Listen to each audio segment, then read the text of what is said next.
चले तो dear candidates, पिछले क्लास में हमने बॉक्स एक्स और फ्रैक्शन एक्स के कुछ इक्वेशन बेस्ड पे क्वेश्चन किया था हमने। ठीक है, और एक ग्राफ का भी क्वेश्चन किया था। और आज हम कुछ और टाइप के क्वेश्चंस सॉल्व करेंगे। ठीक है, तो देखें यहाँ पे हमारा फर्स्ट क्वेश्चन आपके सामने ये एग्जाम्पल है। आप चाहो तो वीडियो को पॉज करके इसको ट्राई कर सकते हो। ठीक है ना, इसमें भी आपका उसी टाइप से सॉल्व होगा जो टाइप हमने अभी तक बताया है, जो हमने अप्रोच बताया है उसी अप्रोच से ये भी क्वेश्चन सॉल्व होने वाला है। ठीक है, तो आप लोग देख लो, सॉल्व करो। ठीक है, वीडियो को पॉज करके सॉल्व कर सकते हो। मैं यहाँ पे सॉल्यूशन कर रहा हूँ।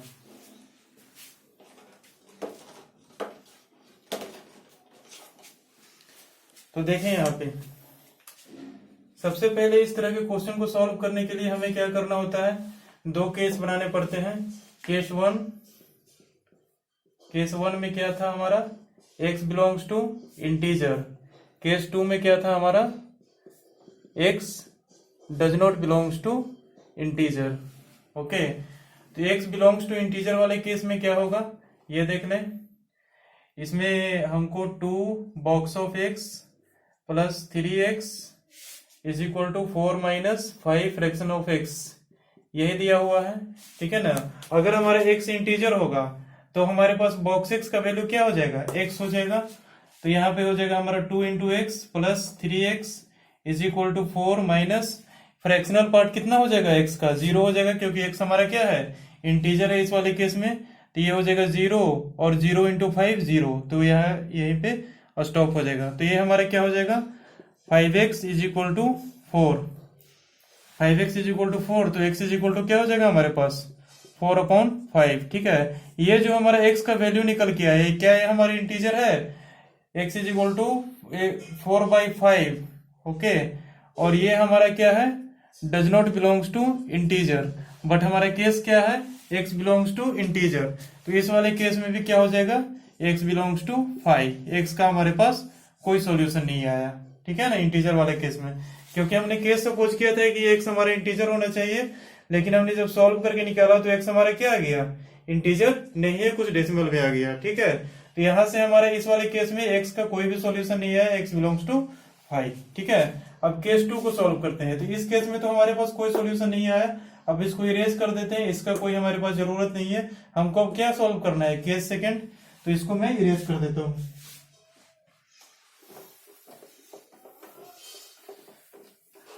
अब हमारे पास देखिए केस सेकंड हमारा क्या था, x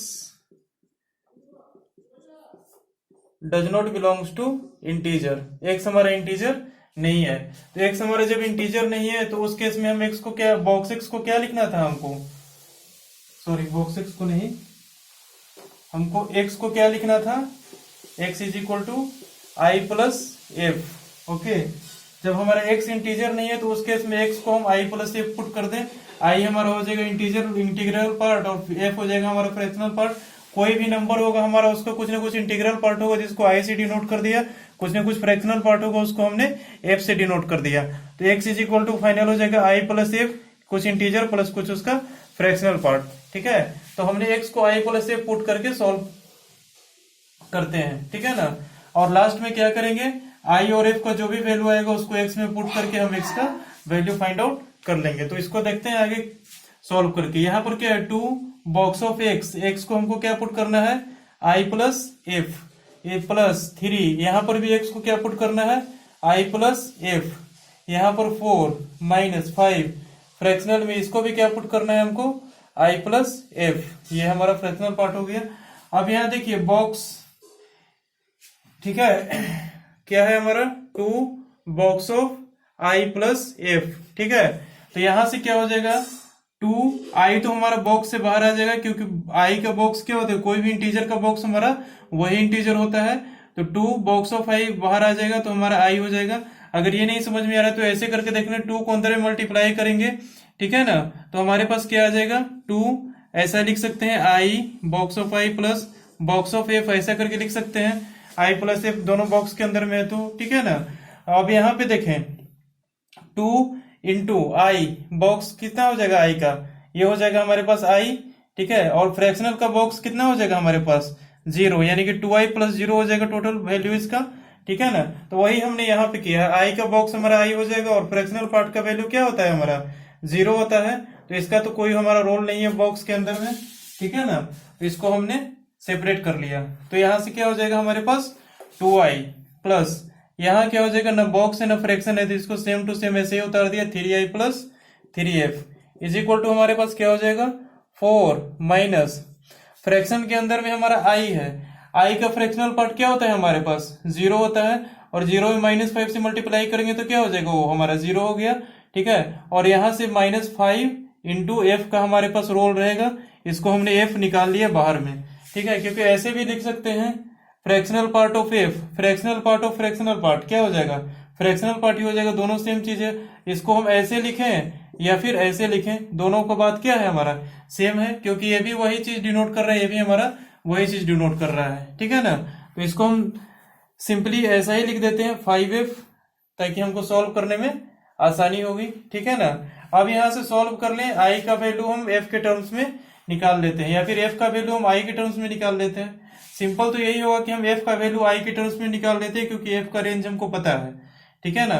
तो हम f का वैल्यू i के टर्म्स में निकाल लेते हैं यहाँ से। तो क्या हो जाएगा हमारे पास 5i plus 3f is equal to 4 minus 5f, और ये 5f इधर आ जाएगा तो क्या हो जाएगा 8f, 5i plus 8f is equal to 4, और यहाँ से क्या आ जाएगा हमारा f का वैल्यू, ये देख लें f इज इक्वल टू हो जाएगा 4 minus 5i divided by 8, 4 minus 5i divided by 8 हमारा ये हो जाएगा क्या f का वैल्यू। और f का रेंज हमको कहां से कहां तक पता है, f बिलोंग्स टू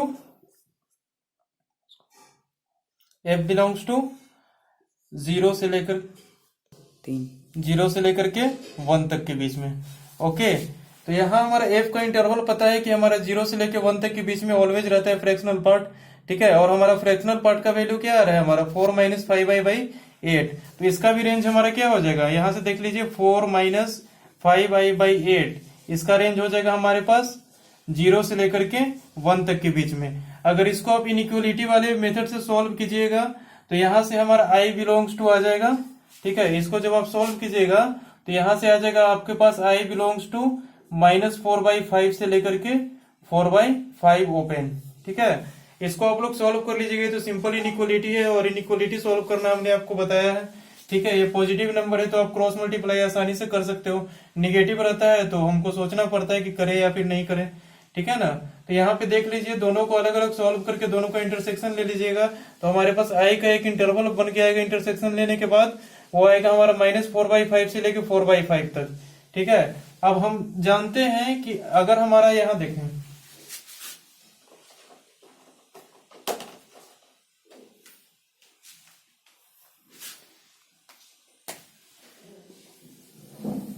यहाँ पे देखिए आई का हमारे पास इंटरवल क्या क्या आ रहे हैं, आई बिलोंग्स टू -4/5 से लेके 4/5 तक के बीच में, ठीक है। तो ये हमारा क्या है नंबर लाइन पर अगर इसको देखा जाए तो ये हमारा माइनस के 0 पॉइंट समथिंग है और ये हमारा 0 पॉइंट समथिंग है।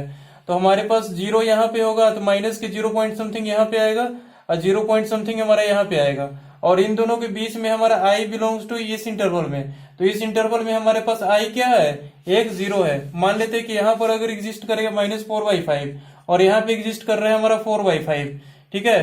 तो दोनों के बीच में हमारे पास इंटीजर कौन सा है 0 है, और ये हमारा -4/5 से 4/5 के बीच में हमारा इंटीजर है, ठीक है। तो आई कितना हो जाएगा, आई का वैल्यू यहाँ पे 0 हो जाएगा, ठीक है। 0 के अलावा और कुछ नहीं हो सकता है, क्योंकि एक ही इंटीजर आ रहा है इन दोनों के बीच में जो कि 0 है, ठीक है। तो आई का वैल्यू तो यहाँ से हमारे पास आ गया, ठीक है। अब आई का वैल्यू जब आ गया तो इस वाले में ये हमने जो एफ का निकाला है, ठीक है, आई का वैल्यू आपको यहां से उठा करके इस वाले इक्वेशन में पुट करना होगा, ठीक है। तो हमने पुट कर दिया, एफ इज इक्वल टू क्या है हमारे पास इक्वेशन 4 माइनस 5i बाई 8, यहां से I is equal to 0 put कर दिया तो एफ का वैल्यू कितना आ गया 4, ये हो जाएगा total 0 divided by 8 that is equal to 1/2, ठीक है। और एफ का वैल्यू हमारे पास आ गया और आई का वैल्यू आ गया, ठीक है ना। यहाँ से आप एफ का वैल्यू पुट कर दीजिए और यहाँ से आप आई का वैल्यू पुट कर दीजिए इस वाले में, जो हमने आई को एक्स को क्या सपोज किया है आई प्लस एफ, और फाइनली हमारे पास आई का वैल्यू 0 आ गया और एफ का वैल्यू आ गया 1/2, ठीक है। तो इन दोनों को हम इसी में पुट कर देते हैं x के जगह पे। तो x इज इक्वल टू क्या था हमारे पास i प्लस एफ, ठीक है। तो i का वैल्यू कितना है 0 प्लस f का वैल्यू है हमारा 1/2, तो फाइनली x हमारा क्या हो जाएगा 1/2 दैट इज इक्वल टू 0.5, ठीक है। और हमने यहाँ पे क्या है x does not belongs to integer, ठीक है। हमने केस क्या लिया है x does not belongs to integer, और हमारे पास x आ रहा है 0.5, ये भी हमारा क्या है does not belongs to integer, ठीक है। यानी कि इस रीजन में हमारा ये आंसर एक्सेप्टेबल है। तो फाइनली हमारे पास क्या हो जाएगा x इज इक्वल टू 0.5, ठीक है। या फिर ऐसा भी इसको लिख सकते हैं 1/2, ठीक है। 1/2 के फॉर्म में भी छोड़ सकते हैं, 0.5 भी लिख सकते हैं, ठीक है ना। जैसी आपकी इच्छा हो वैसा आप लोग लिख सकते हैं। तो फाइनल आंसर हमारा हो जाएगा x is equal to 0.5, case second से आएगा, और केस 1 का हमारे पास कोई आंसर नहीं होगा। तो सिर्फ ये सिंगल आंसर हमारा एक्सेप्टेबल होगा, x इज इक्वल टू 1/2 और 0.5, ठीक है। तो सिंपली आपको ऐसे ही करना है, ठीक है, बहुत ही इजी है। केस सेकंड में x does not belongs to integer में x को i प्लस एफ पुट कर दें, और फर्स्ट वाले केस में इंटीजर वाले केस में तो आपको सिंपल दिख जाएगा, जब x हमारे इंटीजर होगा तो बॉक्स x क्या हो जाएगा x हो जाएगा, और फ्रैक्शनल x क्या हो जाएगा हमारे पास वहां पे 0 हो जाएगा। तो सिंपल एक इक्वेशन बनेगा, उसको सॉल्व कर दीजिएगा। तो केस 1 तो आपका 2 से 3 स्टेप में सॉल्व हो जाएगा, और केस 2 में x does not belongs to integer वाले में आपको x को i प्लस एफ पुट करके आपको इस तरह से प्रोसीड करना होगा। यहाँ पर आपको थोड़ा सा परेशानी होगी इनइक्वालिटी सॉल्व करने में। तो इनइक्वालिटी सॉल्व करने के लिए हमने सबसे पहले बताया कि इस तरह की इनइक्वालिटी को कैसे सॉल्व कर सकते हैं, जब हम इनइक्वालिटी पढ़ा रहे थे उस समय में, ठीक है। तो इन दोनों इनइक्वालिटी को सेपरेटली सॉल्व करके उसका इंटरसेक्शन ले लीजिए, तो वहां से i का इंटरवल आ जाएगा। i के इंटरवल के बीच में देख लीजिए i के क्या क्या वैल्यू जा रहे हैं, बारी बारी से सारे वैल्यूज को रख करके f का वैल्यूज निकाल लें, i के कोरस्पॉन्डिंग f का वैल्यूज आ जाएगा। तो x का 2 या 3 वैल्यू 4 वैल्यू जितना भी आ रहे होंगे आ जाएंगे, ठीक है। बस ऐसे ही करना है हर एक क्वेश्चन में इस टाइप के, ठीक है। अब तो आप लोग इस टाइप के क्वेश्चन कर लोगे ना बिल्कुल इजीली, ठीक है। तो इनको आप लोग नोट डाउन कर लीजिए, उसके बाद में चलते हैं नेक्स्ट एग्जाम्पल पे। आई होप आपको पिछला एग्जाम्पल समझ में आ गया होगा। अब हम चलते हैं नेक्स्ट एग्जाम्पल पे, ये आपके सामने लिखा हुआ है, इसको आप सॉल्व करें। तो इसमें क्या है हमारे पास बॉक्स एक्स और फ्रैक्शन एक्स तो है ही ऑलरेडी, एक और फंक्शन आ गया है हमारा मॉडुलस, ठीक है। Modulus of 2x minus 1 whole mod is equal to 3 box x plus 2 fraction x. तो इससे आपको कोई चिंता करने की जरूरत नहीं है, ठीक है ना। ये हमारा जो मॉड एक्स लिखा हुआ है, ठीक है ना, मॉड ऑफ समथिंग, इसका आप लोग क्रिटिकल पॉइंट निकाल लीजिए। क्रिटिकल पॉइंट कितना होगा इसका, ये देखें 1/2, ठीक है। तो इस मॉड को किस इंटरवल में, इसको सिंपली मान लीजिए ये एक हमारा मॉडुलस का इक्वेशन है, बॉक्स एक्स और फ्रैक्शन एक्स को थोड़ी देर के लिए भूल जाइए, ठीक है ना। ये हमारा मॉड एक्स का क्वेश्चन है, mod of something is equal to something दिया हुआ है, उसको आप लोग कैसे सॉल्व करते हैं, तो क्रिटिकल पॉइंट पे केस बना के हम अलग अलग रीजन्स बनाते हैं, उस रीजन में उसको सॉल्व करते हैं, यही करते थे ना मॉडुलस में। तो इसके क्रिटिकल पॉइंट हम निकाल लिया 1/2, और इसका रीजन हमारा क्या हो जाएगा x इज लेस देन 1/2 और x इज ग्रेटर देन 1/2, दो रीजन हमारे मॉडुलस के बनेंगे। तो इसको ऐसे करके देख लीजिए, यहां से यहां तक एक लाइनिंग खींच दिया हमने, ठीक है ना, और बीच में हमने एक और लाइनिंग खींच दिया ऐसा, ठीक है। अब यहाँ पे देखें क्रिटिकल पॉइंट तो हमारा 1/2 आ रहा है, ये तो आप लोगों को दिख रहा होगा, ठीक है ना। तो इस रीजन को क्या बनाते हैं क्रिटिकल पॉइंट, यहाँ लिख देते हैं क्रिटिकल पॉइंट हमारा 1/2 आ रहा है मॉडुलस का, और इसमें हम रीजन एक बना देते हैं x इज लेस देन 1/2 और x इज ग्रेटर देन 1/2, ठीक है। इन दोनों रीजन्स में हम इसको सॉल्व करते हैं, ठीक है ना। मॉडुलस के हिसाब से इस इक्वेशन को सॉल्व करना होगा इन दोनों रीजन्स में, ठीक है। तो x इज लेस देन 1/2, ठीक है। 1/2 से छोटा वैल्यू अगर इसमें पुट करते हैं कोई भी, तो ये हमारा माइनस में ओपन हो गया, फिर प्लस में रख करके देख लीजिए, 1/2 से कोई छोटा वैल्यू 1/4 रख लीजिए, 1/4 रखिएगा तो 2 2 जा 4, 1/2 माइनस 1 माइनस 1/2, ये हमारे निगेटिव में ओपन हो रहा है, ठीक है ना। तो इसको हम निगेटिव में ओपन कर दिया, minus of 2x minus 1 is equal to हो जाएगा हमारे पास 3 box of x plus 2 fractional of x, okay. यहाँ तो हमारे पास पहला बन गया। अब सेकंड में देखिए x इज ग्रेटर देन 1/2 में, ग्रेटर देन 1/2 में ये हमेशा क्या होगा पॉजिटिव में ओपन होगा। वैल्यू चाहिए तो रख करके देख लीजिए, 1/2 से बड़ा क्या वैल्यू है 1 है, 1 इसमें पुट किया तो 2 - 1 दैट इज इक्वल टू 1, ठीक है। ये हमारा पॉजिटिव क्वांटिटी मीन्स दैट कि 1/2 से बड़ा में हमारा क्या होगा, पॉजिटिव में ओपन होगा। तो इसको हमने पॉजिटिव में ओपन कर दिया, इसको लिख दिया हमने 2x - 1 is equal to 3 box of x plus 2 fractional of x। Okay, अब यहाँ पे देखें, इसको सॉल्व करने के लिए दूसरा स्टेप लिखना पड़ेगा हमको, -2x plus 1 is equal to 3 box x plus 2 fractional of x। Okay, ये हमारे निगेटिव में माइनस में 2x लिखा हुआ है, ठीक है ना। अब ये हमारा फाइनल इक्वेशन बन गया। अब इसको आप लोग सॉल्व कर लें। कैसे सॉल्व करें, तो यहाँ पे आपको दो केस यहाँ से फिर से बनाने पड़ेंगे। किसके लिए, बॉक्स के लिए, ठीक है। तो बॉक्स के लिए इस पे दो केस बनाते हैं, ठीक है ना। तो सबसे पहला केस बनाएंगे क्या हम, x बिलोंग्स टू इंटीजर, और दूसरा केस बनाएंगे हम क्या, x does not belongs to integer, ठीक है ना। ऐसे करके दो केस हमको फॉर्म करने पड़ेंगे इसमें, ठीक है। इतना लंबा क्वेश्चन तो खैर ऑब्जेक्टिव में पूछेगा नहीं आपका, ठीक है ना, लेकिन आप लोग अप्रोच ध्यान में रखें कि इस तरह के क्वेश्चन है तो कैसे सॉल्व करेंगे। फिर यहाँ से हमारा पहले वाला ही कंडीशन हो गया, x belongs to integer, x does not belongs to integer, दो केस को सॉल्व करना है और दोनों का आपस में फिर यूनियन लेना पड़ेगा, ठीक है ना। तो यूनियन लेने का तो हमको आवश्यकता नहीं पड़ता, क्योंकि एक में x में फाई आ जाता है और एक में कुछ सॉल्यूशन आते हैं, या फिर दोनों में सॉल्यूशन आते हैं, तो दोनों वैल्यूज को आप बारी बारी से लिखना पड़ता है, ठीक है ना। तो यहाँ पर देखें कि सबसे पहले इंटीजर है x, तो क्या होगा -2x, ये हमारा क्या है -2x plus 1 is equal to 3। x अगर इंटीजर है तो बॉक्स x क्या हो जाएगा हमारा, x के इक्वल हो जाएगा। तो यहाँ हो जाएगा हमारे पास 3x प्लस, अगर हमारे x इंटीजर है तो फ्रैक्शनल पार्ट कितना हो जाएगा, 0 हो जाएगा। तो प्लस में 2 फ्रैक्शनल x, ये तो वैल्यू हमारा ऑलरेडी 0 हो चुका है, तो इसको लिखने की कोई आवश्यकता नहीं है, क्योंकि ये अगर हमारा 0 हो गया तो उसमें 2 से मल्टीप्लाई करेंगे वो भी 0 हो जाएगा। तो ये हमारा 3x तक ही रह जाएगा। अब यहाँ पर देख ले, 3x plus 2x is equal to 1, 5x is equal to 1 हो जाएगा। तो x इज इक्वल टू कितना हो जाएगा, 1/5, ठीक है। अब x हमारा 1/5, ये हमारा क्या आ रहा है, does not belongs to integer, और हमने केस क्या लिया है, x बिलोंग्स टू इंटीजर। तो यहां से आ जाएगा हमारा x belongs to 5, that is equal to no solution, ठीक है। ये हमारा इंटीजर वाला केस लिया था, लेकिन x हमारा इंटीजर कहाँ आ रहा है, आंसर में नहीं आ रहा है, तो हमारे पास क्या हो जाएगा, x belongs to 5, no solution, ठीक है। तो x इंटीजर वाले केस में तो हमको कुछ नहीं मिला, ठीक है। तो इसको हम लोग आसानी से डिसकार्ड कर सकते हैं, क्योंकि यहाँ से x की कोई वैल्यूज नहीं मिली। अब x does not belongs to integer वाले को सॉल्व करते हैं, ठीक है। तो x does not belongs to integer वाले को कैसे सॉल्व करते हैं आप लोगों को पता ही होगा। x को क्या पुट करना पड़ेगा उसमें, i प्लस एफ, ठीक है। तो x को हमने i प्लस एफ पुट करके इसमें सॉल्व करते हैं x does not belongs to integer वाला केस को। यहां से x does not belongs to integer, ये वाला हमने केस 2, ठीक है, इसको सॉल्व कर रहे हैं, ठीक है। तो यहां से क्या पुट करना होगा हमको, x is equal to i plus f, ठीक है।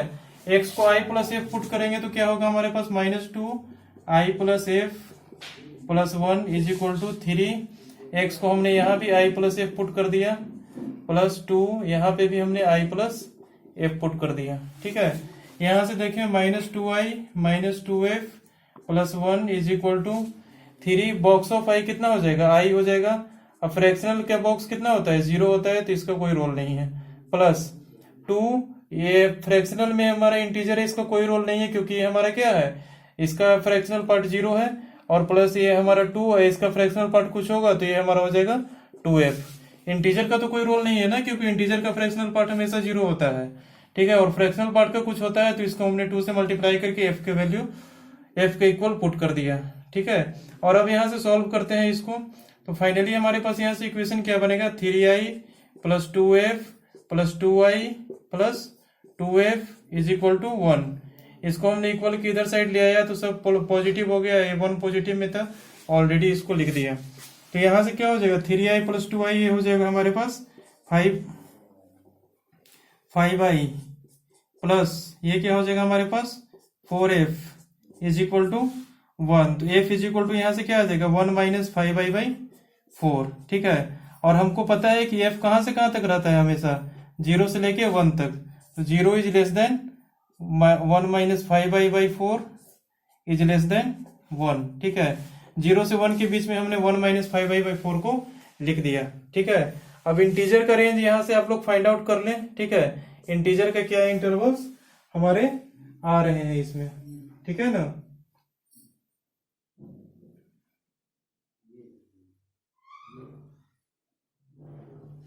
ये हमारा हो जाएगा माइनस के 3/5 से लेके 1/5 तक, ये हमारा इंटीजर का आंसर आएगा। इंटीजर हमारा कहां से कहां तक है, -3/5 से लेके 1/5 तक होगा, ठीक है।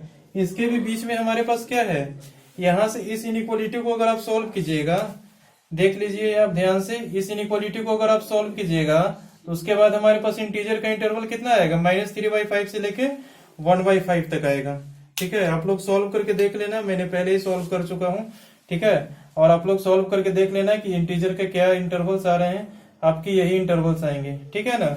इंटीजर बिलोंग्स टू ये। अब यहां से इन दोनों के बीच में हमको तो साफ दिख रहा है क्लियरली कि इंटीजर हमारा कौन सा होगा, एक 0 होगा, क्योंकि ये माइनस के 0 पॉइंट समथिंग, ये प्लस के 0 पॉइंट समथिंग, ठीक है। माइनस के 0 पॉइंट समथिंग से लेके प्लस के 0 पॉइंट समथिंग के बीच में हमारा एक ही इंटीजर आता है, जो कि क्या है हमारा 0। तो यहां से हो जाएगा i इज इक्वल टू 0, ठीक है। और i इज इक्वल टू 0 हम इसमें पुट करेंगे तो क्या हो जाएगा हमारे पास, f का वैल्यू कितना आ जाएगा, i इज इक्वल टू 0 इसमें पुट कीजिए, f का वैल्यू हो जाएगा 1/4, ये हो जाएगा 1/4। तो फिर x का वैल्यू कितना हो जाएगा, 0 plus 1/4 that is equal to 1/4। तो x हमारा कितना आ गया, यहाँ से 1/4 के इक्वल आ गया, ठीक है ना। x does not belongs to integer और x हमारा 1/4, ये भी हमारा does not belongs to integer, ठीक है। तो फाइनल आंसर हमारे पास क्या आ गया इसमें, x बिलोंग्स टू 1/4 इस वाले केस में, ठीक है ना। इसको आप लोग ध्यान में रखिएगा, x बिलोंग्स टू 1/4, ये हमारा फाइनल आंसर है इस वाले केस का, ठीक है। इस वाले केस में हमारे पास दो केस बने थे, ठीक है ना। और दोनों केस में हमने क्या किया था, केस 1 में तो हमको कोई आंसर नहीं मिला, केस 2 को सॉल्व किया तो हमारा 1/4 आया। अब ये हमारा जो 1/4 है इस इंटरवल में आ रहा है या नहीं आ रहा है, तो ये इंटरवल हमारा क्या करता है, x बिलोंग्स टू 1/2 से छोटा, 1/2 से हमको छोटा वैल्यू लेना चाहिए कोई, तो 1/4 क्या है हमारा 1/2 से छोटा है, ठीक है, यस। तो ये सॉल्यूशन क्या होगा, एक्सेप्टेबल होगा, ठीक है। ये सॉल्यूशन हमारा इसमें इस इंटरवल में आ रहा है, इसलिए x को हमको 1 बिलोंग्स टू नहीं, ये हमारा एक ही आंसर है ना, तो x इज इक्वल टू 1/4 लिख सकते हैं। x इज इक्वल टू 1/4 हमारा इस इंटरवल में आ रहा है, मतलब ये आंसर क्या है हमारा करेक्ट है, ठीक है ना। तो इस वाले रीजन से तो हमको मिल गया एक answer, x is equal to 1/4, ठीक है। आप लोग वीडियो को पॉज करके इसको नोट डाउन कर लेना, मैं इसे इरेज कर रहा हूं उस इंटरवल को सॉल्व करने के लिए, ठीक है ना। तो ये हमारा आ गया x इज इक्वल टू 1/4, और इसको हम कहीं ब्रैकेट में लिख लेते हैं कि इस इंटरवल का एक ही आंसर है जो कि हमारा 1/4 है।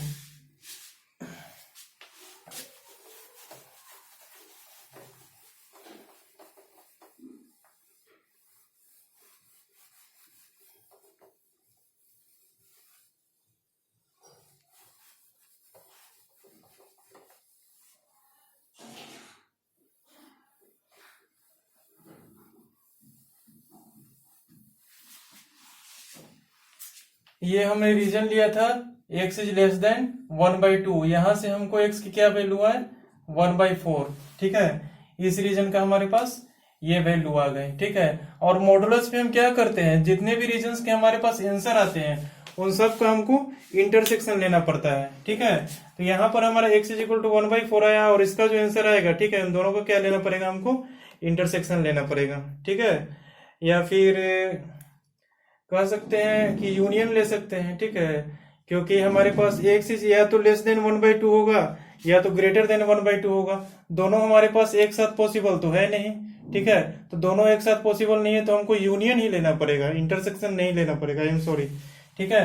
यहाँ देखिए x इज लेस देन 1/2, यहाँ से हमारा x इज ग्रेटर देन 1/2, ठीक है। और दोनों हमारे साथ एक साथ कभी भी पॉसिबल नहीं होगा, क्योंकि x या तो हमारा 1/2 से छोटा हो सकता है या तो हमारा 1/2 से बड़ा हो सकता है, ठीक है, दोनों एक साथ पॉसिबल नहीं है।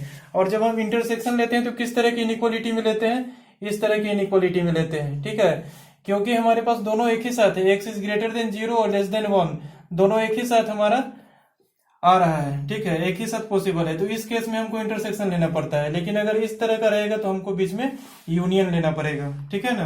तो यहाँ ध्यान रखिए, ये यूनियन ये आंसर हो सकता है, ठीक है, ये भी आंसर हो सकता है और ये भी आंसर हो सकता है। तो अभी हमने सेकंड वाले केस को सॉल्व नहीं किया है, ठीक है, सेकंड वाले केस को हम अभी सॉल्व कर रहे हैं, ठीक है। तो इस वाले केस को सॉल्व करने के लिए इसमें भी हमको क्या करना पड़ेगा, दो केस बनाने पड़ेंगे, ठीक है ना। तो सबसे पहले केस 1 हम बनाते हैं, यहाँ पे देख लीजिए, केस 1 हमारा है x बिलोंग्स टू इंटीजर। सबसे पहला केस तो हमारा यही बनता है, हम इस वाले पार्ट को सॉल्व कर रहे हैं, ठीक है, इस वाले पार्ट को भूल जाइए क्योंकि इस वाले पार्ट का तो आंसर आ चुका है। तो हमारा केस 1 सपोज किया x बिलोंग्स टू इंटीजर, ठीक है।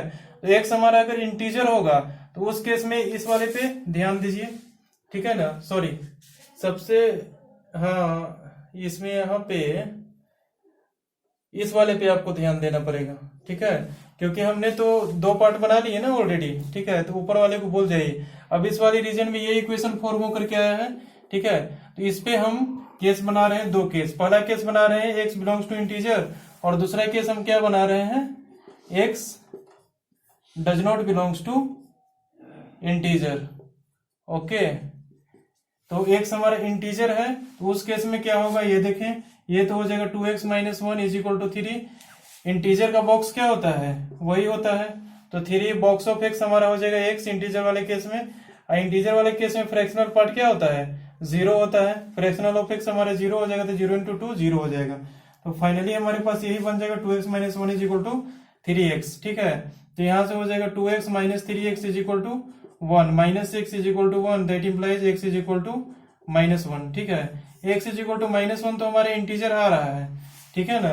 लेकिन ये देखें, अगर हम यहाँ से ध्यान से देखें तो हमने रीजन क्या लिया है, positive, x is greater than 1/2, 1/2 हमारा पॉजिटिव है और इससे बड़ा कोई भी नंबर हमारा क्या होगा, पॉजिटिव ही होगा, ठीक है। लेकिन यहाँ से हम सॉल्व कर रहे हैं इस वाली रीजन में, इसको सॉल्व कर रहे हैं, ठीक है। तो इस वाली रीजन में सॉल्व करने के बाद हमारा आंसर क्या हो रहा है, इस रीजन से दूर चला जा रहा है, मतलब -1 तो हमारे इस रीजन में नहीं आ रहा है, ठीक है। x हमको कहां से कहां तक होना चाहिए, 1/2 से लेके इन्फिनिटी तक, लेकिन ये हमारा कहां से कहां तक आ रहा है, x हमारा -1 आ जा रहा है जो कि 1/2 से लेस है, ठीक है। तो यहां से भी हमारा x बिलोंग्स टू 5 आ जाएगा, मतलब नो सॉल्यूशन आ जाएगा, क्योंकि सेटिस्फाई तो कर रहा है, ठीक है ना, लेकिन हमारा इस रीजन में नहीं आ रहा है, ठीक है। इस रीजन में इसको सॉल्व कर रहे हैं, ठीक है। तो लिमिटेशन इसका है कि इसी रीजन में होना चाहिए, तो इस रीजन में हमारा x का वैल्यू नहीं आ रहा है, उस रीजन से बाहर आ जा रहा है, तो केस 1 भी हमारा क्या हो जाएगा, इसमें डिस्कार्ड हो जाएगा, ठीक है। अब केस 2 पे आते हैं, तो केस 2 पे आते हैं तो क्या होता है हमारा, x does not belongs to integer, ठीक है। तो यहाँ से तो हमारा कोई सॉल्यूशन नहीं है, तो x बिलोंग्स टू इंटीजर वाले केस का हमको काम ही नहीं है, ठीक है। हम सिंपली किसको अब सॉल्व करेंगे, x does not belongs to integer वाले को, ठीक है। तो x does not belongs to integer वाले को सॉल्व करते हैं तो क्या आता है हमारे पास, ये देखें केस 2, यहाँ हम केस 2 अब सॉल्व करने वाले हैं इसी पोजीशन पे, x does not belongs to integer. अब अगर हमारा x इंटीजर नहीं है उस केस में हम क्या लिखेंगे, x is equal to i plus f, ठीक है। तो यहाँ पे लिखते हैं i plus f -1 is equal to 3 box of i plus f plus 2 fraction of i plus f, okay. तो यहां से हमारा हो जाएगा 2i plus 2f -1 is equal to 3, i का बॉक्स कितना हो जाएगा, वही आई हो जाएगा, और फ्रैक्शन का बॉक्स 0 हो जाएगा, तो इसका कोई रोल नहीं है, प्लस 2 फ्रैक्शनल में आई का कोई रोल नहीं है क्योंकि इसका फ्रैक्शनल क्या हो जाएगा, 0 हो जाएगा, यहाँ हो जाएगा प्लस 2f, ठीक है। यहाँ से फिर वही होगा, f का वैल्यू आई के टर्म्स में आएगा, देख लें कितना आ रहा है, ये हमारा 2f हो जाएगा 0, आई का यहाँ से वैल्यू ही आ जाएगा डायरेक्ट, क्योंकि ये देखिए प्लस में 2f इधर भी है हमारा और प्लस में 2f उधर भी है, तो ये दोनों हमारा आपस में कैंसिल आउट होकर 0 हो जाएगा, ठीक है। तो अगर हमारे पास अब फाइनली क्या हो जाएगा, 3i minus 2i is equal to -1, तो i इज इक्वल टू क्या आ जाएगा हमारे पास, -1, यानी इंटीजर हमारा आ जाएगा -1, ठीक है। यहाँ से i का वैल्यू आ गया, हमको इनइक्वालिटी भी सॉल्व करने का जरूरत नहीं पड़ा क्योंकि फ्रैक्शनल पार्ट ही हमारा डिस्कार्ड हो गया। तो आई अगर हमारा -1 है तो फ्रैक्शनल पार्ट हमारा कुछ होगा ही नहीं इसका, ठीक है। और x को हमने क्या माना है, आई प्लस एफ, ठीक है। तो फ्रैक्शनल पार्ट इसका कितना हो जाएगा, 0 हो जाएगा, क्योंकि इंटीजर हमारा आ गया यहाँ पे, जो कि फ्रैक्शनल पार्ट यहाँ पे कुछ नहीं होगा -1 का, दैट इज इक्वल टू 0। और x is equal to i plus f है, तो x के वैल्यू क्या हो जाएगा हमारे पास, -1 plus 0, that is equal to क्या हो जाएगा, x इज इक्वल टू हमारे पास -1 आ जाएगा। यहाँ से जब x इज इक्वल टू हमारा -1 आ रहा है, ठीक है, और हमारा रीजन क्या कर रहा है, x इज ग्रेटर देन 1/2, यानी कि x हमारा 1/2 से इन्फिनिटी के बीच में होना चाहिए, लेकिन ये क्या कह रहा है, x इज इक्वल टू -1, ठीक है। तो यहाँ से भी हमारा ये डिसकार्ड हो गया, क्योंकि हमारा ये निगेटिव आंसर दे रहा है और वो कह रहा है कि हमको पॉजिटिव आंसर चाहिए। तो यहाँ से क्या हो जाएगा, x बिलोंग्स टू 5, ठीक है। यहाँ से भी हमको कोई सॉल्यूशन नहीं मिला, यानी कि ओवरऑल हमने जब इस रीजन में 2 केस सॉल्व किए तो दोनों में हमारे पास कोई सॉल्यूशन नहीं मिला। सॉल्यूशन हमारा कहाँ मिला, सिर्फ इस वाले रीजन में, देख it is equal to acceptable क्या है हमारा, x इज इक्वल टू 1/4, ठीक है। तो एक्सेप्टेबल हमारे पास कौन सा सॉल्यूशन आ गया, यहाँ लिख देते हैं acceptable, acceptable only x is equal to 1/4, ठीक है। तो फाइनल आंसर क्या हो जाएगा हमारा, x इज इक्वल टू 1/4, ये हो जाएगा हमारे पास फाइनल आंसर। ओके, तो इस तरह से इस टाइप के क्वेश्चन को आपको देखना पड़ेगा रीजन के साथ, ठीक है, पूरे बेटर तरीके से, कि अगर सॉल्यूशन हमारा सेटिस्फाई कर रहा है कि नहीं कर रहा है, ठीक है। अगर सेटिस्फाई नहीं कर रहा है तो उसको डिसकार्ड आपको करना होगा, अगर सेटिस्फाई एक्सेप्टेबल है तो उसको आपको लेना पड़ेगा, ठीक है। ध्यान भी देना पड़ेगा किस रीजन में हम सॉल्व कर रहे हैं। तो मॉडुलस अगर बीच में घुसा दे तो चिंता करने की आवश्यकता नहीं है, इसके क्रिटिकल पॉइंट पे 2 केस बना लें, और फिर बॉक्स एक्स और फ्रैक्शन एक्स का जिस तरह से आप लोग अभी तक सॉल्व करते आ रहे हैं, 2 केस बना करके, ठीक है। पहला इंटीजर वाला केस जो कि 2 स्टेप में सॉल्व हो जाता है, दूसरा हमारा does not belongs to integer वाला केस, जिसमें हम एक्स को आई प्लस एफ लिख करके सॉल्व करते हैं, बस वो ध्यान में रखिएगा तो सॉल्व हो जाएंगे, ठीक है। तो यही हमारा था फाइनल एग्जाम्पल, ठीक है ना। अब इसके बाद हमारे शुरू होता है स्टार्टिंग ग्राफ। इतना ही टाइप के पूछे जा सकते हैं आपको, मॉडुलस घुसा सकता है, ठीक है, बॉक्स ऑफ साइन एक्स भी घुसा सकता है। तो बॉक्स ऑफ साइन एक्स घुसाएगा, उस समय में आपको क्या करना पड़ेगा, अगर मान लीजिए कि क्वेश्चन में बॉक्स ऑफ साइन एक्स डाल देगा तो उस केस में आपको साइन एक्स का ग्राफ पता होना चाहिए, और उसको कटिंग करना पड़ेगा आपको इंटीजर टू इंटीजर, ठीक है। ग्राफ को कैसे कटिंग करते हैं वो हम ग्राफ जब पढ़ाएंगे, अब अगले क्लास में ग्राफ ही सिखाने वाले हैं।